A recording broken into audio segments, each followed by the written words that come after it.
जी हम कंटिन्यू हैं जी ऑर्डर 5 से, जो कि समनिंग से रिलेटेड है। और इसके हवाले से हमने इससे कबल इसके ऑर्डर देखे हैं, रूल्स देखे हैं, जो कहता है इशू एंड सर्विसेज ऑफ। आज हम इसका ऑर्डर 5 का रूल 15 देखेंगे। 15 क्या कहता है कि अगर मेल पर्सन पे हो जाती है सर्विस तो क्या वो अफेक्टिव है, लॉ उसको रिकॉग्नाइज करता है या नहीं करता है। रूल 15 कहता है जी, where service may be on male members of defendants family.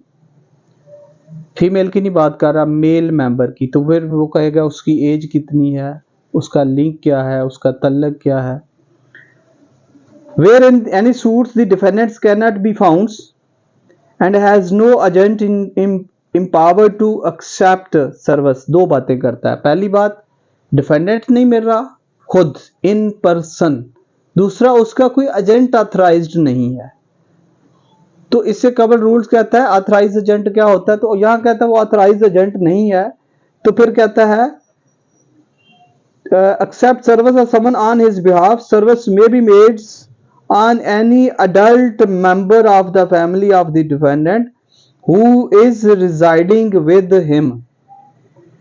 अच्छा, male member, any male member, यहां कोई स्पेसिफाई नहीं करता कि मेल मेंबर का रिलेशनशिप क्या है। हाँ, हमने ये देखा कि फीमेल पे नहीं होती, और पर्टिकुलरली अगर पर्दानिशी फीमेल हो तो ये ऐसे हमारे केस जहां हमने सिर्फ इस इशू पे 12(2) दी और देखा, इस पे जजमेंट्स भी हैं कि फीमेल पे सर्विस नहीं होती। और अगर वो लिखता है कि फीमेल पे सर्विस करवा दी गई तो वो जो ऑर्डर है या जजमेंट है या एक्स पार्टी ऑर्डर है या जजमेंट एंड डिग्री है वो सेटिस्फाइड हो जाती है सिर्फ इस ग्राउंड पे। ब्लड रिलेशन होता भी नहीं, कोई भी फीमेल मेल मेंबर की बात, इवन फीमेल कितनी भी नियर हो फीमेल पे नहीं होती। वालदा क्यों ना हो, फीमेल पे नहीं होती, बिकॉज उसकी रिकॉग्निशन आइडेंटिटी नहीं है कि ये फीमेल कौन है। तो हमारे कस्टम में ऐसा नहीं है, तो मेल पे हो सकती है। और फिर यहां भी है कि मेल भी, जैसे कि अभी हमने देखा रिसेंटली कि उन्होंने कहा कि उसके फादर इन लॉ ने रिसीव किए हैं।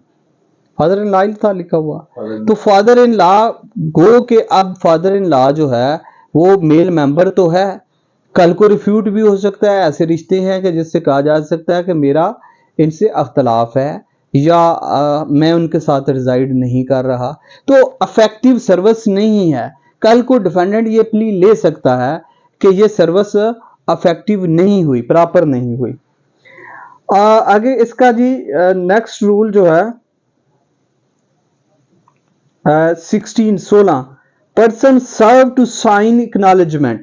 जी, एक्नॉलेजमेंट, जैसे कि हमने एडी एक्नॉलेजमेंट ड्यू की बात की कि जब किसी बंदा जो है उसे सर्विस होती है तो उससे समन नोटिस के पीछे उससे रिसीविंग ली जाती है, दैट्स कॉल्ड एक्नॉलेजमेंट। जो बैक पे किसी से रिसीविंग ली जाती है किसी भी डॉक्यूमेंट पे, तो वो एक्नॉलेजमेंट है। Where the serving officer delivers or tenders a copy of the summons to the defendant personally or to any agents or other person on his behalf। अब डिफेंडेंट के behalf पे कौन है, उसका एजेंट है, ऑथराइज्ड पर्सन है, तो उसके behalf पे वो क्या कहता है, he shall require the signatures of the person to whom the copy is so delivered or tendered। जिसको ये कॉपी वो सर्विस दे रहा है, कॉपी दे रहा है। अच्छा, मोस्ट ऑफ द केसेस जो है इसमें लॉ ये कहता है कि 7 कॉपी प्लेट की होनी चाहिए, लेकिन प्रैक्टिस ये है कि जहां मैंडेट कर रहा है कि जो गवर्नमेंट ऑफिसर है या ऑफिशियल है उनके लिए कॉपी जो है वो जरूरी होती है, जो सर्विस के प्रोसेस की बात कर रहा हूँ। Require the signature of the person to whom the copy so delivered or tendered so to an acknowledgement of service endorsed on the original summons। अच्छा, ये असल समन होता है, किसी और पे नहीं है, ये कोर्ट की फाइल में हमेशा मौजूद भी रहता है और अवेलेबल होता है। ऊपर कोर्ट की स्टैंप, इनिशियल होता है, डेट होती है, फिर उसकी बैक पे ये सारी तफसील होती है। इसके क्लास रेफरेंस में आते हैं जी, order 5 rule 1720, civil procedure code 1908 और इसका ही ऑर्डर 5 का रूल 16 है जी, और order 5 rule 10 12 15 17 civil procedure code, ये आपस में ही क्रॉस रेफरेंस में कहीं ना कहीं ये जो पार्टिकुलर ये ऑर्डर है, ऑर्डर 5 समनिंग का, ये इसमें आएंगे। अब part C, chapter 1, rules and order of Lahore High Court Lahore, volume 1, ये बहुत अहम है। हमने देखा कि यहाँ भी एक्सप्लेनेशन जरूरी हो तो हाई कोर्ट के रूल एंड ऑर्डर जो हैं वो एक्सप्लेन कर रहे होते हैं। आइदर वो चार्ज हो, आइदर वो इशू हो, आइदर वो सबनिंग हो, डिस्पेंसेशन हो, कोई किसी भी इशू को एक्सप्लेन करते हुए, तो वो एक किस्म का ऐसा है कि जैसे किसी बेर एक्ट की एक्सप्लेनेशन है। अच्छा जी, आगे रूल 70 इसका कहता है, 17 कहता है जी 17, procedure when defendant refuse to accept service or can not be found. दो बातें करता है जी, सर्विस से इनकार कर गया, क्या करेगा वो, ठीक, और दूसरी बात करता है कि वो मिल नहीं रहा, तो इस सूरत में जो प्रोसेस सर्वर है वो क्या करेगा। Where the defendant or his agents or such other person as aforesaid refuses to sign the acknowledgement. Again सिर्फ डिफेंडेंट की बात नहीं, उसका एजेंट भी हो सकता है, ऑथराइज पर्सन भी हो सकता है, क्या करता है, रिफ्यूज करता है, समन चलेगा लेकिन कहता है मैंने साइन नहीं करने एक्नॉलेजमेंट लेने से। और where the serving officer after using all due and reasonable diligence.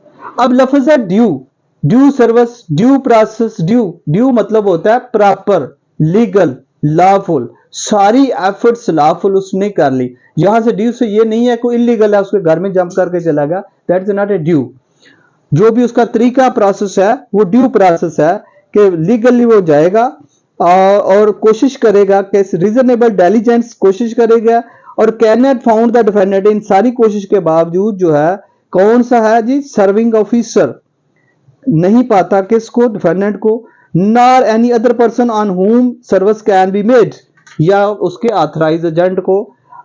The serving officer shell affix a copy of the summons on the outer door or some other conspicuous part of the house in which the defendant ordinarily resides or carries on business or personally works or gain। अब वो कहता है जी वाज़िया, conspicuous जो शारे आम हो, खुली जगह हो, आते जाते नजर आती हो, तो ऐसी प्लेस पे वो क्या करेगा कि वो उसको लगा देगा, फिक्स कर देगा, जिसे चस्पांदगी आमतौर पर कहते हैं। And shall then return the original to the courts from which it was issued with the report endorse thereon or annex thereto stating that he has so affix the copy. अब ये कहेगा कि ये जो एक है copy इसकी मैंने फिक्स कर दी है, कहाँ, कॉन्स्पिक्यूअस प्लेस पे। The circumstance under which he did so and the name address of the person if any। सब पर्सन के बाद वैसे if any वो कहता है कि अगर कोई होगा तो उसका नेम और एड्रेस लिखेगा कि इसके सामने इस तरीके से 10 बजे सुबह इस वक्त ये टाइम पे फलां जगह ऐसे था, तो मैंने ये जाके चस्पांदगी कर दी, या किसी शख्स की वहां विटनेस डाल देगा। By whom the house was identified and in whose presence the copy was affixed।